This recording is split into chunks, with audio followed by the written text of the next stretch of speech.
ध्यान दें।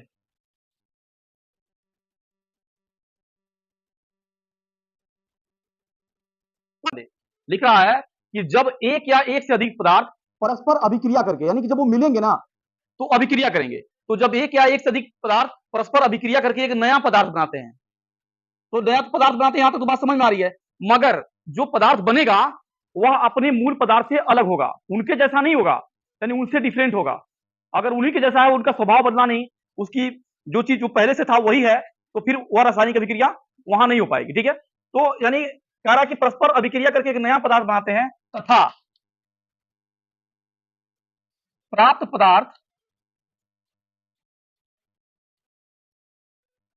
मूल पदार्थ से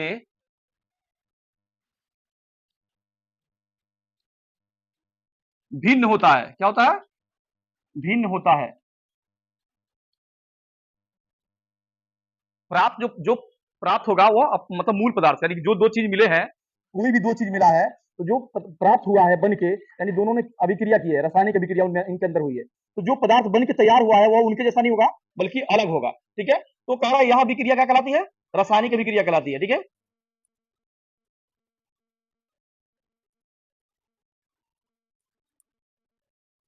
ठीक है, रासायनिक अभिक्रिया कहलाती है।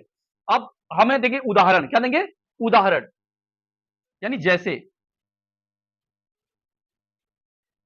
जैसे लिखेंगे मैग्नीशियम,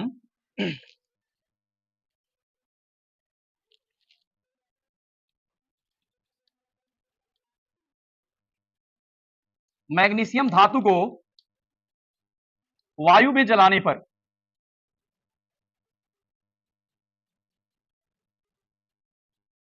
मैग्नीशियम धातु को वायु में जलाने पर मैग्नीशियम ऑक्साइड प्राप्त होता है। ठीक है,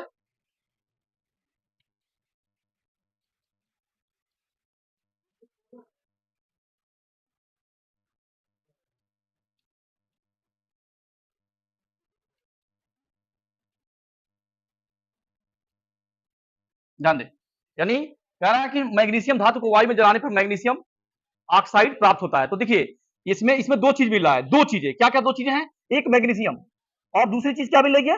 वायु।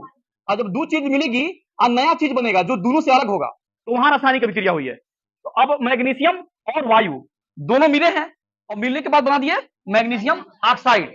तो ये यानी कि एक चीज हो गया मैग्नीशियम और दूसरा वस्तु हुआ वायु, और दोनों ने मिलकर बना दिया मैग्नीशियम ऑक्साइड जो दोनों से बिल्कुल अलग था। अर्थात हम कह सकते हैं यहां रासायनिक अभिक्रिया हुई है। ठीक है, अब इसको हम लिखेंगे समीकरण। ठीक है, इसको बनाएंगे समीकरण वाइज, यानी इसी चीज को सेम सेम, यानी यह तो हम उस चीज को लिख दिए हैं, लेकिन इसी को अब लिखेंगे समीकरण में। समीकरण में क्या लिखेंगे? मैग्नीशियम का सूत्र और प्लस ऑक्सीजन का सूत्र, और दोनों को अभिक्रिया करवाएंगे और उसके जो प्राप्त हो रहा है उसको रखेंगे सामने। ठीक है, तो एमजी क्या लिखेंगे? 2mg। एमजी जो होता है वो मैग्नीशियम होता है, और प्लस दूसरा होगा O2। क्या होगा? O2, यानी यह होगा ऑक्सीजन। इसको ये हो गया मैग्नीशियम और ये हो गया ऑक्सीजन। मैग्नीशियम और ऑक्सीजन यानी दोनों मिल गए, यानी दो चीजें, एक या अधिक पदार्थ, यानी एक चीज होगी मैग्नीशियम, दूसरी हो गए ऑक्सीजन। अब दोनों मिले यानी अभिक्रिया हुई दोनों में, तो अभिक्रिया के बाद जो प्राप्त हो रहा है वह क्या है? उसका नाम है मैग्नीशियम ऑक्साइड, यानी सूत्र के मुताबिक जैसे 2 यहां है, 2 यहां सामने आ जाएगा। ठीक है, और बाकी Mg है, तो Mg क्योंकि दोनों जब मिलेंगे तो दोनों रहेंगे ना। जैसे कोई भी चीज हम बनाते हैं, अगर हलवा हम बना रहे हैं और हलवा में हम चीनी डाल रहे हैं, सूजी डाल रहे हैं, गरी डाल रहे हैं, या काजू किशमिश कोई भी डाल रहे हैं, तो जो हलवा बन के प्राप्त तैयार होता है उसमें भी तो चीज रहता है ना, वो चीज पूरा पूरा भरा रहता है। तो इसमें भी जब दो चीज मिली है तो दोनों रहेंगी। ठीक है, मगर दोनों के रहने के बावजूद भी जो पदार्थ होगा वो दोनों रहेंगे, मगर वो बिल्कुल अलग होगा। ठीक है, अतः ना वो मैग्नीशियम ही होगा और ना ऑक्सीजन होगा, बल्कि वो सबसे अलग होगा मैग्नीशियम ऑक्साइड, वो दोनों से डिफरेंट हो जाएगा। मैग्नीशियम ऑक्साइड 2mg, और वो जो है, ठीक है, देखिए यहां सवाल ये होगा कि वो 2 कहां गया, सवाल होगा कि ये 2 कहां गया। तो ये 2 कहां गया, क्योंकि जब 2 आगे रखा गया तो वो यम के साथ भी है और ओ के भी साथ है, यानी एमजी के भी साथ है और ओ के भी साथ है, अर्थात 2 दोनों के साथ है। तो इस वाले का भी काम हो गया और इस वाले का भी काम दोनों का हो गया। ठीक है, चलिए अब आगे बढ़ते हैं। ठीक है, अब अगला हेडिंग हम डालेंगे रासायनिक समीकरण। क्या डालेंगे?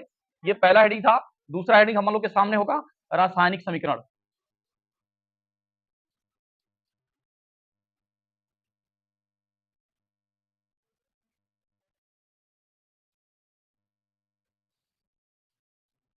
ठीक है। तो रासायनिक समीकरण क्या समझिए, जैसे कोई भी अभिक्रिया हो रही है, तो जो अभिक्रिया हो रही है उसको अगर हम हिंदी में लिखते हैं, उसे हिंदी में लिख रहे हैं, तो उसकी परिभाषा लिख दे रहे हैं। लेकिन अगर उसी अभिक्रिया को, उसके सूत्र को, जो सूत्र है उसका जो प्रतीक है, उस प्रतीक के माध्यम से दर्शा दे रहे हैं, तो रासायनिक समीकरण बन जा रहा है। जैसे अगर हिंदी में लिख रहे हैं उसकी परिभाषा, तो हिंदी है, मगर उसी चीज को, सेम वही चीज अगर हम सूत्र में लिख दे रहे हैं, उसके प्रतीक के रूप में लिख दे रहे हैं, तो वह रासायनिक समीकरण है। ठीक है, अतः इसको लिखिए, लिख पा रहे हैं। देखिए किसी रासायनिक अभिक्रिया में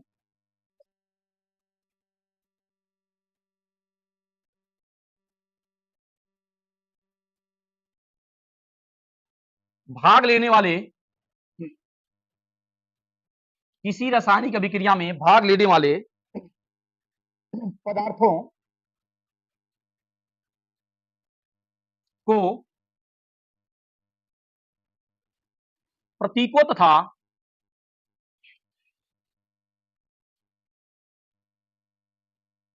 तथा सूत्रों के माध्यम से प्रदर्शित करना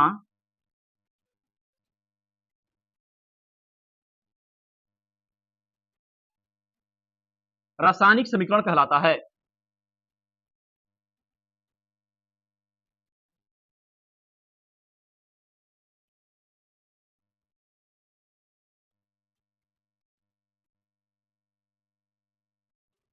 ठीक है, यानी कि रासायनिक समीकरण क्या है कि किसी भी रासायनिक अभिक्रिया में भाग लेने वाले, मतलब जो जो चीज भाग ले रहा है, अगर ऑक्सीजन भाग ले रहा है O2, हाइड्रोजन भाग ले रहा है H2, मैग्नीशियम भाग ले रहा है Mg, नाइट्रोजन भाग ले रहा है N, तो जो भी भाग ले रहा है उसको प्रतीक के रूप में या सूत्र के रूप में लिख देंगे, तो वह हो जाएगा रासायनिक समीकरण। तुम्हारा यानी बस करना क्या है कि जो भी अभिक्रिया हो रही है उसको सूत्र के रूप में लिख दीजिए। जैसे ये चीजें सूत्र के रूप में लिखी गई है ना, ये देखिए सेम वही चीज समझ लीजिए, ये चीज सूत्र के रूप में लिखी गई है, तो ये रासायनिक समीकरण है, ये रासायनिक समीकरण है। अब उसी तरह से एक उदाहरण यहां देंगे, जैसे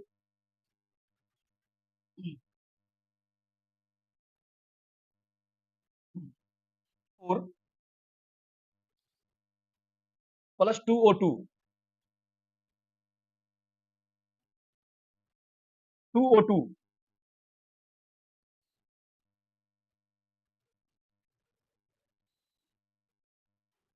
अब देखिए, अब ये चीजें खैर कल इसको बताया गया था। अब ये जब अभिक्रिया करेगी, तो मैंने कल बताया था ना कि क्या क्या अलग हो जाएंगे और क्या क्या एक साइड में जाएंगे। कार्बन जो होगा, वो सी जो होगा, वह ऑक्सीजन से अभिक्रिया करेगा, और जब ये ऑक्सीजन से अभिक्रिया करेगा, तो जो सी है CO2, यानी क्या होगा, जो CO2 अगर ये कार्बन से अभिक्रिया करेगा तो यहां बनाएगा CO2, क्या बनाएगा, यानी कार्बन डाइऑक्साइड। फिर आगे के जो उत्पाद बनेंगे, वह जब कार्बन डाइऑक्साइड यहाँ यहाँ यानी कि यहाँ का ये कार्बन, ठीक है, और यहाँ से ऑक्सीजन ये उठ गया, यानी दो यहाँ से और सी यहाँ से उठ गया। अब बचा क्या है, हाइड्रोजन 4, ठीक है, और प्लस ऑक्सीजन 2 बचा हुआ है, क्योंकि ऑक्सीजन के पास 4 था, कितना था, 4 था ना, दूगो नीचे है दूगो ऊपर, 4 गो है ना ऑक्सीजन, तो ऑक्सीजन दूगो यहाँ चला गया है और कार्बन 1 गो चला गया है, तो बचा कितना है, हाइड्रोजन 2 गो बचा है अभी, हाइड्रोजन 4 गो, हाइड्रोजन 4 बचा है और ऑक्सीजन 2 बचा है। तो अब ये जाएंगे आगे, तो आगे जाएंगे तो इसे लिखाएगा, इसे कैसे लिखेंगे, हाँ 2H2O, यहाँ देखिए H जाएगा तो H यहाँ लिख देंगे, ठीक, H2, ठीक, आप प्लस O, लेकिन आगे 2 इसलिए लगा है क्योंकि हाँ पूरा करना है हमें उस चीज को, यानी हाइड्रोजन के पास 4 है, तो 4 पूरा कैसे होगा, तो पूरा करने के लिए अगर हाइड्रोजन को 2 को दे दिए हैं, तो 2 को कहां गया, इस चीज को दिखाने के लिए हम यहाँ H के बाद 4 नौ लिख के आगे हम उसको दे दिए हैं, इसलिए दे दिए हैं कि इसके भी साथ है, ऑक्सीजन के भी साथ है, तो अगर हम यहां भी 2 लिखेंगे तो समीकरण बिगड़ जाएगा। अतः क्या करते हैं, आगे जब 2 लिख देते हैं तो वो हाइड्रोजन के भी साथ हो जाता है, ऑक्सीजन के भी साथ हो जाता है। अतः जो समीकरण तैयार होता है वह होता है रासायनिक समीकरण। ठीक है, इसका देखिए ये है मेथेन, क्या है, CH4 का मतलब होता है मेथेन, और ये जो O2 है वो आप समझते होंगे भली भांति, ये क्या है, ऑक्सीजन या वायु समझ लीजिए, वायु लिख दीजिए, ठीक है, वायु, वायु लिखना सही नहीं होगा, ऑक्सीजन सही होगा, ऑक्सीजन लिखिए, ठीक है। अब बन रहा है ये कार्बन डाइऑक्साइड, ये गैस है, और H2O आपको पता होगा पानी का सूत्र है, यानी जल का सूत्र है। अब इसी चीज को हम लोगों ने समीकरण में लिख दिया है, तो रासायनिक समीकरण बन गया है। ठीक है, इसे नोट करिए, फिर आगे बढ़ते हैं। इसे मिटा देना।